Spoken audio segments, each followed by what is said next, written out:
Alors, bonjour à vous tous à l'Église de l'ACM de Lévis et de Montmagny, ainsi que vous tous qui nous suivez des réseaux sociaux. Nous sommes ce dimanche 26 décembre, le lendemain de notre célébration de Noël, de la vôtre en famille probablement, où est-ce qu'on s'est rappelé de la naissance de notre Seigneur et Sauveur Jésus-Christ. Quelle joie de ce rappel pour chacun de nous. Ce matin, j'aimerais faire avec vous une rétrospective de notre vie d'Église en 2021. J'aimerais qu'ensemble, on soit reconnaissant envers Dieu pour ce qu'il a fait en nous, avec nous et par nous. Dans un deuxième temps, j'aimerais aussi répondre à la question qu'on peut se poser en ce moment. En fait, il y a deux questions qu'on peut se poser. La première, c'est où allons-nous avec tout ce qui se passe? Et la deuxième, c'est que faisons-nous maintenant? J'invite à unir vos cœurs avec le mien. Prions quelques instants. Notre Père Céleste, premièrement, on veut tellement te remercier pour ta présence. Merci pour Jésus que tu nous as envoyé il y a plus de 2000 ans, qui est venu nous révéler le Père, qui est venu ouvrir les portes du royaume, nous annoncer une bonne nouvelle, entreprendre une guérison dans la vie de ceux qui allaient croire en lui. Seigneur, merci de tout ce que tu fais à travers notre vie personnelle et notre vie d'Église. Et nous voulons t'en donner toute la gloire ce matin. C'est dans le beau nom de Jésus que je t'ai prié, Père. Amen. Alors, je vais vous présenter plusieurs images. On va les regarder ensemble et juste célébrer. C'est un temps de reconnaissance. Alors, je bénis le Père pour toutes ses œuvres en 2021. Dans nos vies personnelles, dans notre vie d'Église, et aussi dans la mission qu'il nous a appelés à accomplir. Un des mandats que Dieu nous a donnés, c'est l'évangélisation. Et dans l'année 2021, on a entretenu notre fil invisible avec la Guinée pendant pratiquement toute l'année, jusqu'au mois de septembre. Et comme vous voyez sur l'image ici, on a Étienne, Benjamin, Odile, on a Colette qui était la responsable, et Thérèse, qui s'occupait des différents ministères. On avait un ministère particulièrement pour développer l'employabilité des femmes. On avait une formation au niveau de la coiffure, à titre d'exemple, qui servait à donner de l'employabilité. Il y avait aussi au niveau de l'évangélisation, la station de radio, où est-ce qu'on essayait de rencontrer les besoins de la population sur le plan spirituel. Il y avait aussi une chambre de prière qui avait été installée. Et il y avait aussi des gens qui allaient visiter les personnes qui venaient à l'Évangile de Jésus-Christ. On avait aussi un ministère en prison qui servait à encourager les gens, à garder l'espérance. C'était un endroit où on annonçait l'Évangile. Et on a eu l'occasion d'amener beaucoup de bien-être au niveau de la prison. Et c'était excessivement apprécié, même si ça avait été très difficile au début. Ça amenait vraiment des changements dans l'atmosphère de la prison et on peut être reconnaissant Dieu pour cela. Au niveau de Haïti, en 2021, qui est un autre de nos champs de travail, de ministère, je dirais, on sait qu'en Haïti, il y a eu vraiment des prises d'otages. Et on a entendu parler vers l'automne des 17 missionnaires qui avaient été enlevés. On a aussi, dans le cours de l'année, l'assassinat du président Moïse qui avait été tué par 4 mercenaires. Ça a amené un tumulte en Haïti. Et ils ont été encore cette année victimes en 2021, le 14 août d'un séisme d'une ampleur de 3,2 qui a fait au-delà de 227 morts. Alors, on est toujours présent en Haïti avec notre projet Alliance Lévis-Haïti. On a l'école de Jéricho de Foison que vous pouvez voir sur la photo. On a l'école du secondaire 4 et 5 du côté gauche. On a aussi l'école professionnelle. Et j'ai mis un petit tableau pour vous montrer où est situé Jéricho de Foison, qui est carrément dans le nord, pas tellement loin du Cap-Haïtien en soi. Et on voit dans le bas complètement le Port-au-Prince. On voit quand même que c'est très distancé de la capitale. Le but, c'est d'amener Haïti, la région dans laquelle Dieu nous a appelés à œuvrer, vers l'autosuffisance. C'est vraiment le but que nous visons. Alors, il y a l'exploitation de la bananeraie, qui est un moyen de payer les salaires des enseignants de l'école et un moyen d'aider à la survie aussi pour les familles qui sont dans le besoin. On a créé le projet des âmes, parce qu'il y avait beaucoup de femmes qui faisaient de l'artisanat, mais il fallait toujours bien trouver à vendre cet artisanat-là. Donc, avec les ânes, ils peuvent aller dans les villes comme Gonaïves, qui étaient peut-être 60 km de là, pour vendre leurs œuvres. Alors, aider à ces familles-là à vivre. On a aussi un système de microcrédit qu'on a mis en place qui aide au développement des petites entreprises, justement, comme les arts et ces choses-là, et les hommes de faire de la menuiserie, différentes choses comme cela. Un autre des moyens d'évangélisation dans lequel Dieu nous associe, c'est Opération Enfant Noël. Alors, à chaque année, on s'organise pour faire des boîtes, pour envoyer dans des différents pays. Et le but, c'est de donner des cadeaux aux enfants pour qu'ils puissent réaliser qu'il y a quelqu'un qui a pensé à eux.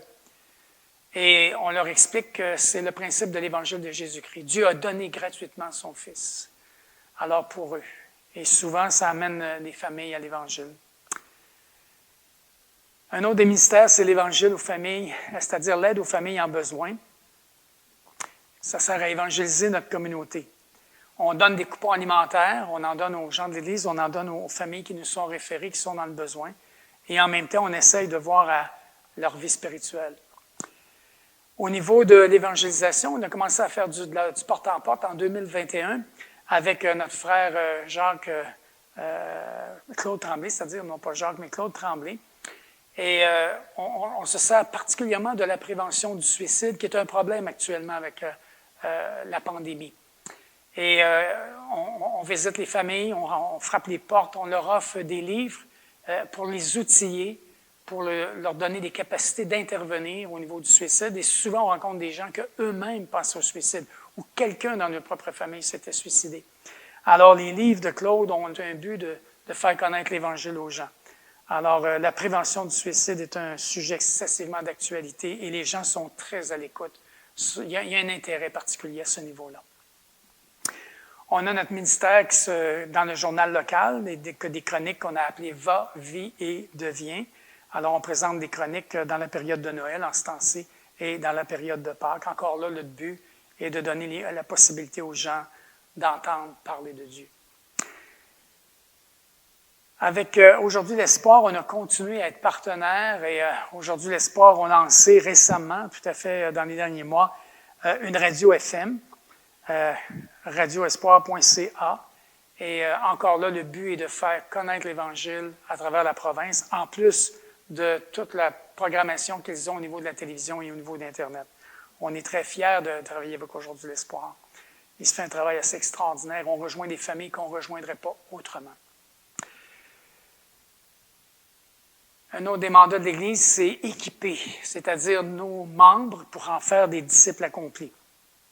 On a continué en 2021 de développer ce qu'on a appelé Church Renewal, un mouvement de discipolat dans la vie de l'Église. Alors, on a des rencontres en petits groupes à toutes les semaines pour discuter ensemble des sujets qui ont été traités le dimanche dans la parole de Dieu. Donc, on apprend à mettre en pratique cette parole de Dieu que nous avons et il y a vraiment une belle dynamique qui se développe à travers cela. On a continué cette année, on a repris Renversons les forteresses. Alors, on a l'occasion de donner la possibilité aux gens de trouver la guérison par rapport à leur passé et pour le ARF2, avoir une vie victorieuse en Jésus-Christ. Pour la jeunesse, il y a constamment toutes sortes d'activités qui sont fort intéressantes. Il y a un petit party de Noël entre jeunes récemment. Il y a l'activité survol. Il y a l'activité qui appelle Soirée gel et malaise, où est-ce que les jeunes discutent de des sujets qui les questionnent. Et avec le responsable Samuel Pearson, il y a vraiment des bons moments entre les jeunes. Ça leur donne vraiment des occasions de parler de Dieu, de parler de leurs projets, des rêves, de leurs soucis, des questions qui peuvent se poser. C'est vraiment intéressant. On est vraiment heureux que notre jeunesse est aussi active.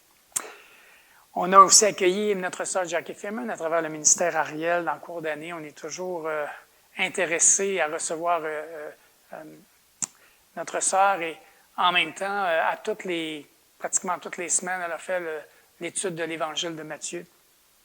Alors, c'est vraiment intéressant d'avoir ce partenariat avec le ministère Ariel. Dans notre vie d'Église, il y a aussi la période d'encouragement, la communion fraternelle. Alors, il y a un effort particulier qui a été soutenu en cours d'année. C'est toujours difficile à travers les confinements, mais on a resté connectés ensemble par les voies des médias sociaux, des téléphones. On a eu l'occasion d'avoir des naissances en 2021. On a eu On a eu plusieurs naissances, vraiment, on est vraiment heureux de cela. Et on en a encore une qui s'en vient au mois de février. Alors, on les voit à l'écran ici, je ne mentionnerai pas les noms, mais on a eu l'occasion aussi de présenter la plupart au Seigneur récemment. On a eu des mariages cette année, puis à la fin de l'année passée, Jean-Christophe et Sabrina, Larissa et Jean Bédel, Bianca et Samuel, ainsi que Priscilla et James. Alors, on est toujours heureux de voir des jeunes qui s'engagent dans les voies du Seigneur, dans les liens sacrés du mariage. On a eu quelques décès, Céline Bilodeau, Élie Chan. On a eu Gérard Derry et Donna Fortin. Alors, encore là, c'est des moments qui, comme Église, qu'on se rapproche les uns des autres, qu'on se soutient mutuellement à travers ces temps-là, mais c'est aussi des temps d'évangélisation. On a eu plusieurs baptêmes, on a eu 9 baptêmes, et c'était cette année très particulier parce qu'on avait beaucoup de jeunes qui se sont fait baptiser, des jeunes adolescents, des jeunes adultes. Alors, on est excessivement reconnaissant à Dieu de l'œuvre qu'il continue à accomplir auprès de notre jeunesse. On a aussi plusieurs nouveaux. Vous avez la liste ici de ces gens-là. On est reconnaissant de ce que Dieu nous envoie des gens. Quelques-uns, c'est des nouveaux sauvés, c'est des gens qui sont venus à l'Évangile récemment. Il y en a d'autres que c'est des déménagements ou qui n'avaient pas d'église, qui ont joint notre église. Alors, non seulement on leur souhaite la bienvenue, mais on est vraiment, vraiment heureux de les accueillir. Je remercie notre frère Paul-Henri pour la mise à jour de notre bottin de communication et de prière avec des photos. Paul-Henri fait un merveilleux travail. C'est excessivement apprécié. Merci beaucoup, Paul. On a aussi le dimanche de l'Église persécutée au mois de novembre avec notre frère Jean Audette et notre sœur Lise Boisseau. Alors, ça fait partie, je dirais, aujourd'hui de l'ADN de notre vie d'Église. On ne veut pas arrêter de prier et de rester concerné pour l'Église persécutée dans le monde. On a eu l'élection de notre frère Martin au réseau de direction de l'ACM au Québec. Alors, c'est une grande joie d'avoir Martin, un de nos anciens, qui a joint le réseau de direction. Il représente notre région principalement, mais Martin peut apporter beaucoup au réseau de direction à travers l'expérience qu'il a vécue ici à Lévis et à travers son cheminement spirituel aussi. Et il y a ici toute une liste des gens envers qui nous sommes excessivement reconnaissants, tous les ministères qu'on retrouve dans la vie de l'Église. Donc, on a les anciens, les groupes d'études, relations d'aide, les écoles du dimanche, Briller, la génération jeunesse, les groupes d'évangélisation, l'équipe de louange, l'équipe technique, les médias sociaux et l'enregistrement. On a l'administration, la comptabilité, les offrandes. On a aussi l'Église de Montmagny. Et tous ceux qui s'occupent des entretiens des ordinateurs, les bottins, les calendriers anniversaires, l'entretien du bâtiment ici, le nettoyage, toute la peinture, l'amélioration, l'accueil, la table de livres. Il y a énormément d'activités dans la vie de l'Église. Et chacune de ces personnes-là qui est mentionnée ici joue un rôle excessivement important. Alors, je veux leur manifester toute ma reconnaissance, car l'Église ne serait pas ce qu'elle est sans chacune de ces personnes-là. Que toute la gloire revienne à notre grand Dieu. Et maintenant, en ce dernier dimanche de l'année, il m'a semblé important de se situer dans ce qu'on est en train de vivre en tant que société. Ici au Québec, comme partout ailleurs, il y a tout ce chaos-là social qui est créé par la pandémie et tout le branle-bas, je dirais, de combat qui se livre un petit peu partout pour arriver à bout de cette problématique de santé publique. Alors, j'aimerais, le titre que j'ai donné à mon message, c'est « Et maintenant, où va-t-on » Dans Matthieu chapitre 16, il est écrit « Les pharisiens et les sadducéens abordèrent Jésus et pour l'éprouver, lui demandèrent de leur faire voir un signe venant du ciel. Jésus leur dit, « Le soir, vous dites, il fera beau car le ciel est rouge, et le matin, il y aura de l'orage aujourd'hui car le ciel est d'un rouge sombre. Vous savez discerner l'aspect du ciel, et vous ne pouvez discerner les signes des temps. » Et ces paroles-là sont venues tout de suite après que Jésus ait fait la multiplication des pains et des poissons pour 4000 hommes. Et on dit à part les femmes et les enfants. Il y avait peut-être une quinzaine de mille personnes à cette occasion-là. Ces hommes religieux-là, les pharisiens et les sadducéens, sont des hommes en position d'autorité. Et ils désiraient un signe de leur propre choix, un signe venant du ciel. En fait, ils ont méprisé ces miracles qui soulageaient les malades et les affligés, même qui nourrissaient une foule, que ça venait de se produire, et ils réclamaient quelque chose d'autre qui donnerait satisfaction à leur curiosité et à leur fierté. Bien qu'ils aient une intelligence humaine normale, ils ne comprenaient pas l'importance du moment dans lequel se déroulait l'histoire humaine. Chers amis, le Fils de Dieu était descendu sur la terre et se trouvait carrément là, au milieu d'eux. Jamais le ciel n'avait été si proche de la terre. Mais ils ne reconnaissaient pas ce temps de visitation. Ils avaient la capacité intellectuelle pour le savoir, mais pas la volonté de le connaître. Et par conséquent, ils s'illusionnaient. Vous savez, ce comportement ressemble beaucoup à notre société aujourd'hui, à notre monde moderne, devant l'annonce de l'Évangile.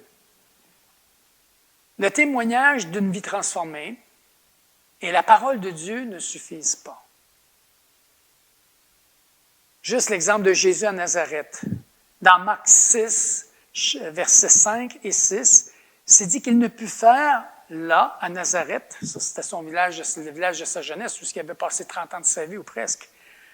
Il ne put faire là aucun miracle, si ce n'est qu'il imposa les mains à quelques malades et les guérit. Et il est écrit tout de suite après, et il, Jésus ici, s'étonnait de leur incrédulité. Jésus était lui-même surpris de leur incrédulité. Alors Jésus a dit, vous ne discernez pas les signes des temps. J'aimerais nous poser la question, discernons-nous les signes de notre temps? Chers frères et sœurs, tout comme la venue du Messie qui avait été prophétisée avec des détails précis, aussi en est-il du retour de Jésus, de son retour. Ce qui se passe en ce moment fait partie de la continuité du plan de Dieu qui se déroule à travers l'histoire humaine. Jetons un coup d'œil ensemble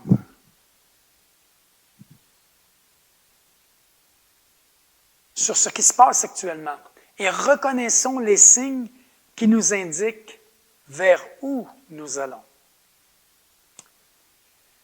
Nous voyons deux choses en ce moment. Premièrement, la grande anxiété causée par la peur du coronavirus. Et deuxièmement, je dirais la phobie de l'Apocalypse.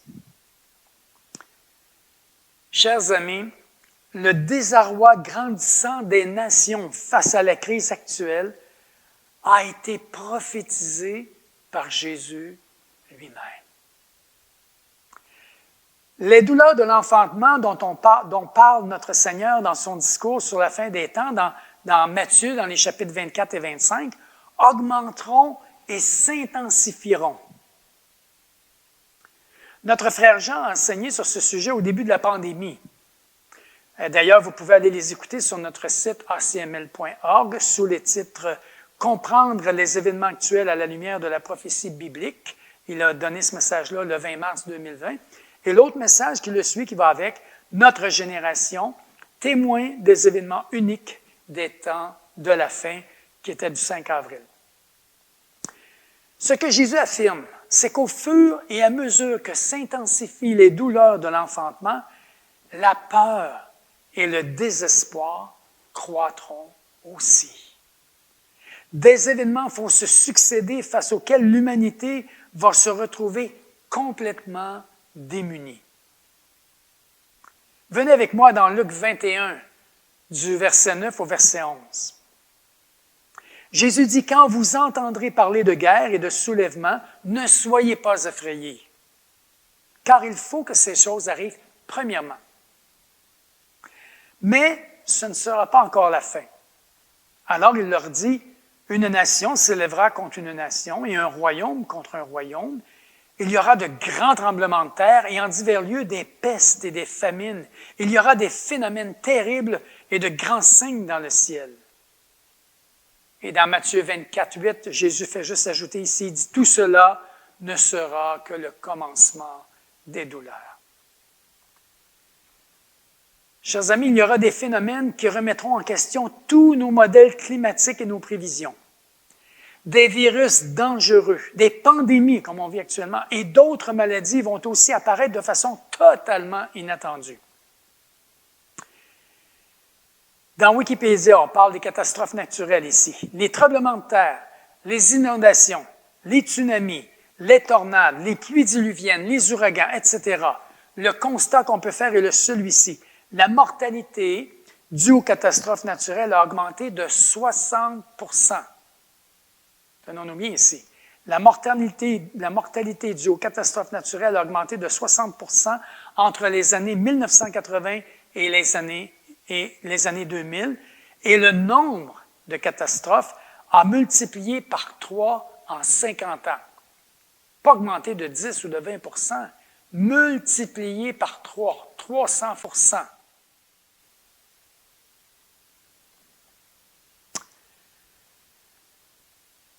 En ce moment, comment nos dirigeants voient-ils la sortie de cette crise mondiale actuelle?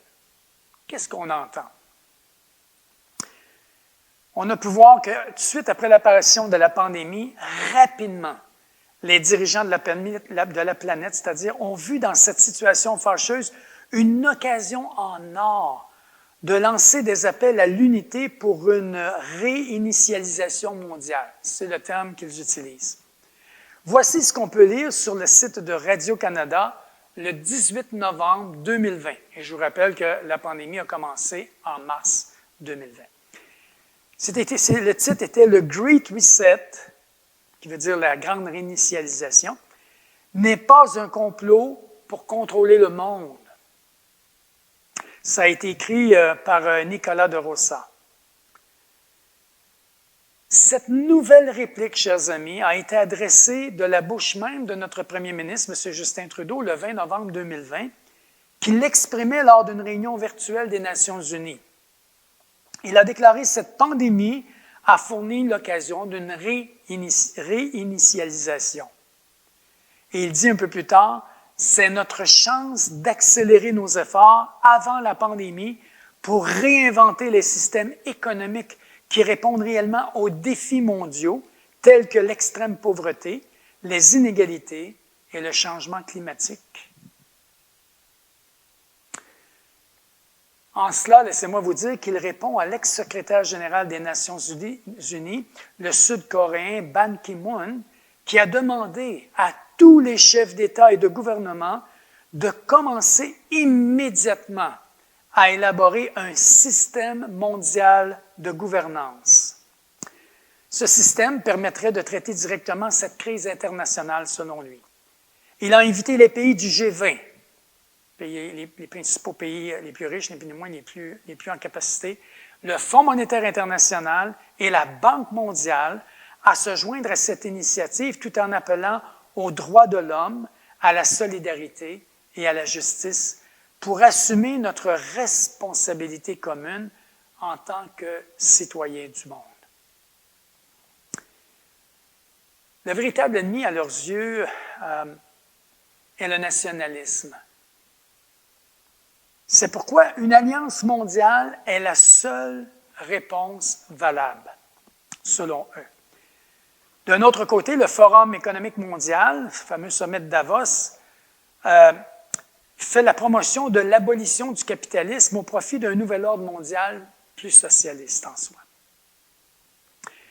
J'aimerais terminer juste cet aspect-là, sur la direction que nos dirigeants prennent, par une déclaration qui a été faite le 3 juin 2020 ici, du prince Charles de Grande-Bretagne.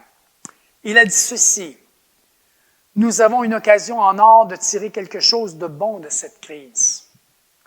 Ces ondes de choc sans précédent pourraient bien rendre les gens plus réceptifs aux grandes visions de changement. » Ajoutant que c'est une occasion que nous n'avons jamais eue auparavant et que nous n'aurons peut-être plus jamais. Chers amis, cet établissement d'un éventuel gouvernement mondial est un élément central de la fin des temps, un indicateur de vers où nous allons. Dans l'Apocalypse, et le mot Apocalypse, ça veut dire simplement le mot révélation. Dieu nous a décrit l'installation de cette gouvernance mondiale qui est politique, économique et religieuse. Elle y parviendra notamment en contrôlant toute activité commerciale. Dans Apocalypse, au chapitre 13, versets 16 et 17, il est écrit « Et elle fit que tous, petits et grands, riches et pauvres, libres et esclaves, reçoivent une marque sur leur main droite ou sur leur front, et que personne ne puisse acheter ni vendre sans avoir la marque, le nom de la bête et le nombre de son nom. » En lisant le livre de l'Apocalypse, nous découvrons qu'à la fin, les réalités politiques et économiques, ainsi que les phénomènes naturels, échapperont à tout contrôle. Les prophètes de l'Ancien Testament et le livre de l'Apocalypse nous montrent que cela vient de Dieu pour appeler notre humanité à la repentance. Que faisons-nous maintenant? Devant tout cela, que faisons-nous maintenant? Premièrement, je vous dirais que la peur et l'impuissance qui nous entourent doivent nous encourager à focaliser notre vie sur la venue de notre Seigneur. Même nous qui suivons Christ, qui suivons Jésus, risquons d'être envahis par le climat de peur et de désolation et de nous rendre ou de nous perdre, c'est-à-dire dans ce qui peut être éphémère. Pour nous, le meilleur n'est jamais derrière nous, mais il est à venir. Jésus va venir chercher son Église, l'enlever de cette terre durant la période des grandes tribulations, pour la ramener avec lui pour son règne de paix universel de 1000 ans sur la terre. L'enlèvement de l'Église. On le retrouve dans 1 Thessaloniciens, chapitre 4, versets 15 à 17. « Voici en effet ce que nous vous déclarons d'après la parole du Seigneur. Nous, les vivants, restés pour l'avènement du Seigneur, nous ne devancerons pas ceux qui sont décédés. Car le Seigneur lui-même, à un signal donné, à la voix d'un archange et au son de la trompette de Dieu, descendra du ciel et les morts en Christ ressusciteront premièrement. Ensuite, nous, les vivants qui serons restés, nous serons tous ensemble enlevés avec eux sur des nuées à la rencontre du Seigneur dans les airs, et ainsi nous serons toujours avec le Seigneur. Deuxièmement, soyons un témoignage en parole et en acte. Allons à la rencontre des hommes avec amour et aidons-les de manière très concrète, je dirais. Il n'est pas question d'une utopie qui nous ferait dire que tout ira mieux et reviendra à la normale, ni de faire croire non plus que nous pouvons créer le royaume de Dieu visible sur cette terre, mais plutôt qu'il s'agit d'un signe d'espérance en vue de ce qui accompagne le retour de Jésus. Troisièmement, selon Hébreux 13 au verset 1, persévérons dans l'amour fraternel. Un point essentiel. Les choses qui nous approchent de la fin des temps ont connu une accélération importante ces dernières années. En voici quelques points qui doivent nous aider à garder le regard sur ce qui est essentiel. La situation actuelle avec le sujet controversé qu'est la vaccination contre la COVID-19. C'est un des principaux points. La décision pour ou contre la vaccination provoque des insomnies chez les uns et d'ardues discussions chez les autres. En fait, ce sujet divise la société et même la chrétienté. Certains voient dans ces nouveaux vaccins des moyens salutaires donnés par Dieu, alors que d'autres les considèrent comme la marque de la bête d'Apocalypse 13, et d'après eux, l'accepter reviendrait à approuver délibérément les plans de Satan. Entre ces deux extrêmes, l'on trouve plusieurs chrétiens déstabilisés, hésitants et même peut-être apeurés. Ces sentiments, vous savez, sont tout à fait, je dirais, compréhensibles. Car du point de vue médical, toute vaccination en soi comporte toujours des risques. Aussi, j'aimerais peut-être souligner 3 choses ici. Premièrement, la vie est de toute manière le plus gros risque qui soit. Dès le moment de notre conception, nous sommes exposés à un nombre incalculable de risques que nous ignorons tant que nous sommes enfants. Mais au fur et à mesure que nous acquérons des connaissances et à cause de l'omniprésence des médias et de l'évolution de notre époque, la vie nous paraît souvent comme un trop grand risque. On se sent comme ballotté à tout vent au milieu d'une mer d'opinions souvent contradictoires, autant dans le domaine scientifique que médical. Il est donc essentiel, frères et sœurs, de demander dans la prière à Jésus-Christ de l'éclairage, afin de prendre la bonne décision avec de réelles convictions. Le Proverbe 3, versets 5 à 7, je vais vous lire ici dans la Bible français courant. « Ne te fie pas à ta propre intelligence, mais place toute ta confiance dans le Seigneur.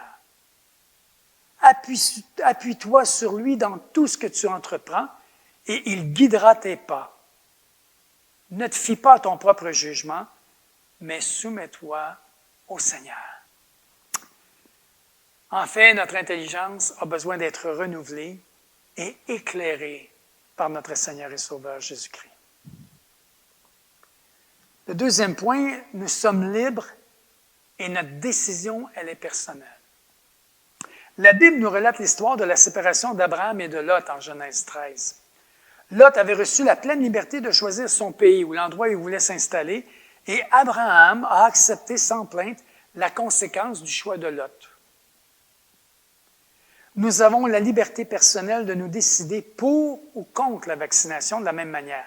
Tant qu'il n'y a pas de commandement ou d'interdiction biblique, nous disposons de la liberté de décision. Mais nous devons ensuite respecter, ce qui est important ici, et accepter la décision de l'autre, y compris celle de nos proches parents, dans la mesure où elle ne s'oppose pas à des critères bibliques. Et le troisième point qui est important ici, c'est que la vaccination n'est pas la marque de la bête. Depuis longtemps, nous vivons dans un système opposé à Christ, que Satan, le grand trompeur, continue d'élargir. Aussi, les développements mondiaux actuels ont amené certains à faire campagne contre la vaccination, la dénonçant comme l'accomplissement d'Apocalypse 13. Cependant, ces personnes-là ne voient pas que le texte parle aussi d'autres choses qui ne s'accomplissent pas au travers de la vaccination contre la COVID-19. Le texte nous dit ceci. Apocalypse 13, je vais juste lire du verset 14 à 17. « Et elle séduisait les habitants de la terre par les prodiges qui lui étaient donnés d'opérer en présence de la bête, disant aux habitants de la terre de faire une image à la bête qui avait la blessure de l'épée et qui vivait. Et il lui fut donné d'animer l'image de la bête, afin que l'image de la bête parlât, et qu'elle fit que tous qui ne l'adoraient pas, l'image de la bête, fussent tués. Et elle fit que tous, petits et grands, riches et pauvres, libres et esclaves, reçoivent une marque sur la main droite et sur le front, et que personne ne puisse acheter ni vendre sans avoir la marque, le nom de la bête et le nombre de son nom. » Remarquez bien ici, la marque est directement liée à la bête elle-même, à son image et à l'adoration de son image. Tant que cette personne, qu'on pourrait dire antichrist, tant que cette personne antichristique, son image et le commandement de l'adorer ne sont pas présents, on ne peut pas dire que la vaccination en est l'accomplissement. Il est vrai que nous vivons à une époque où les événements évoluent de plus en plus vite vers tout cela. Cependant, selon la parole prophétique, et c'est important ce que je dis ici, l'enlèvement doit avoir eu lieu, c'est-à-dire avant que surviennent les événements d'Apocalypse 13. Nous devons garder devant nos yeux la merveilleuse promesse du Seigneur Jésus qu'on lit dans Apocalypse 3, versets 10 et 11. Et il est dit par Jésus, « Parce que tu as gardé la parole de la persévérance en moi, je te garderai aussi à l'heure de la tentation qui va venir sur le monde entier pour éprouver les habitants de la terre. Je viens bientôt. » Dans ce passage, il est promis à l'Église d'être préservée de ce temps de la séduction totale par l'Antéchrist. Mais cela ne doit pas nous pousser à la conclusion inverse, qui serait de prendre à la légère nos décisions. Nous nous devons d'aller vers Christ, d'être éclairés. En conclusion, où allons-nous? Toutes les douleurs de l'enfantement, ces signes des temps qui secouent notre humanité et la déstabilisent, annoncent le retour de Jésus. Luc 21, 28 nous dit « Quand ces choses commenceront à arriver, redressez-vous et levez la tête, parce que votre délivrance est proche. » Chers frères et sœurs, ne craignons pas, et cela en sachant qu'à aucun moment, Christ ne perd le contrôle sur les événements. Cela signifie que tout se trouve à l'intérieur des limites de son contrôle. Nous pouvons donc être reconnaissants que Dieu fasse bouger les choses, car il dérangera les projets orgueilleux de ce monde. Il les anéantira, c'est-à-dire, et fera aboutir son projet à lui. Jean 17, 3 nous dit « Or, la vie éternelle, c'est qu'ils te connaissent, toi, le seul vrai Dieu, et celui que tu as envoyé, Jésus-Christ. » Le connaissez-vous?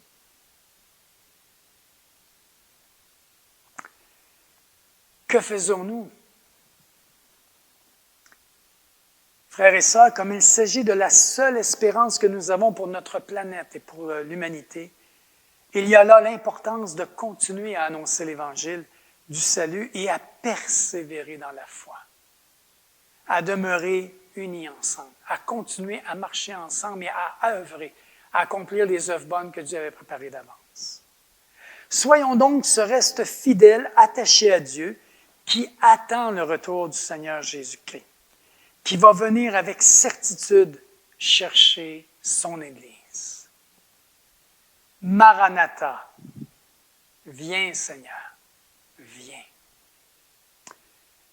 Luc 12, au verset 37 dit ceci, « Heureux ces serviteurs que le Maître, à son arrivée, trouvera veillant. »